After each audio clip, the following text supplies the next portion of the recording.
তখনই যদি প্রতিবাদ করে ব্যবসায়ীদের মধ্যে কিন্তু একটা ভীতি সৃষ্টি হবে, জবাবদিহিতার জায়গা তৈরি হবে। এটা কিন্তু সবসময় মনে রাখতে হবে, যদি আপনার অ্যাকাউন্টেবিলিটি না থাকে, সেখানে কিন্তু অ্যাকাউন্টেবিলিটি এবং ট্রান্সপারেন্সি না থাকলে কিন্তু যে কেউ যে কোনো সময় একটা সুযোগ নিয়ে নিতে পারে।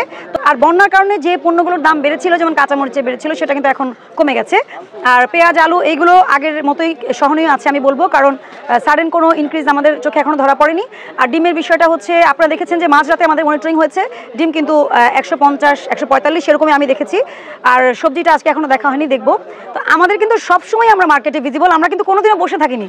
সিচুয়েশন যেটাই হোক, করোনা হোক বা যে কোনো সময় হোক, আমার আসলে কারণ বাজার আজকে মূল সমস্যাটা হচ্ছে এখানে বিদ্যুৎ নেই, এই জন্য ভেতরটুকু আমরা অত ভালোভাবে দেখতে পারিনি, বাট বাইরে যে বড় বড় দোকানগুলো আছে আমরা কিন্তু মনিটরিং করছি। এবং আপনি দেখেছেন যে আমরা কিন্তু যে বেতনটা পেয়েছি, আমরা মুদি দোকানে 10,000 টাকা জরিমানা করেছি, যেটা তার জন্য কিন্তু অনেক বড় জরিমানা। তাই নির্দেশনা দিয়ে দিয়েছেন যে নিত্যপণ্যের বাজারে আমরা খুব জোরালোভাবে মনিটরিং করব, আপনাদের সহযোগিতা নিয়ে এবং ছাত্রদের সহযোগিতা নিয়ে। তো এটা আমরা করে যাচ্ছি। আজকে যাত্রাবাড়ি একটি বড় বাজার, ওখানে মনিটরিং হচ্ছে, আমরা 4 জন অফিসার আজকে মনিটরিং করছি।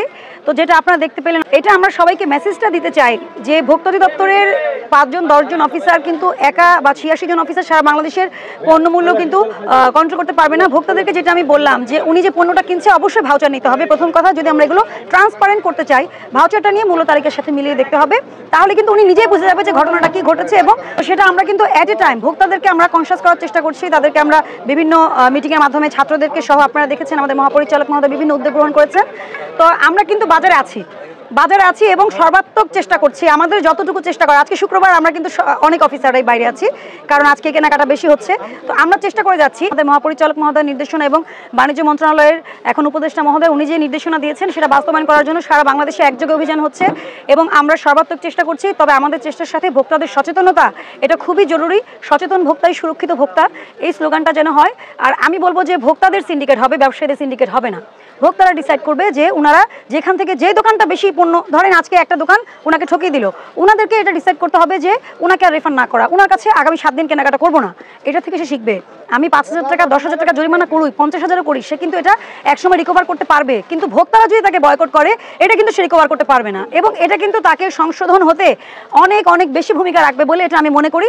সেজন্য আমি পার্সোনালি সকল ভোক্তাদের সাথে যখন আমরা আলাপ করি, আমরা কিন্তু এই মেসেজটাও দিয়ে যাই যে আপনারা কিন্তু নিজের সচেতনের নিজের অধিকার, আমরা কিন্তু নিজের অধিকারটা বুঝে নিতে হবে। তারপরেও ক্ষুণ্ণ হলে তো অবশ্যই আমরা আছি, মার্কেটে ভিজিবল আছি, অফিসেও আমরা হিয়ারিং করছি, আমাদের কাজ চলমান আছে। আপনাদের সবার সহযোগিতায় আমরা কাজ করতে পারছি, এটা সত্যিকারে আমরা অনেক কৃতজ্ঞ আপনাদের প্রতি, আর ছাত্রদের প্রতিও অবশ্যই, যে তারা আমাদেরকে সহযোগিতা করছে।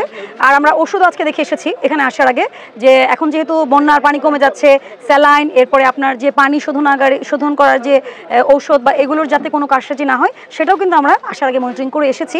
তো আমাদের চেষ্টা চলমান আছে ভোক্তা অধিকার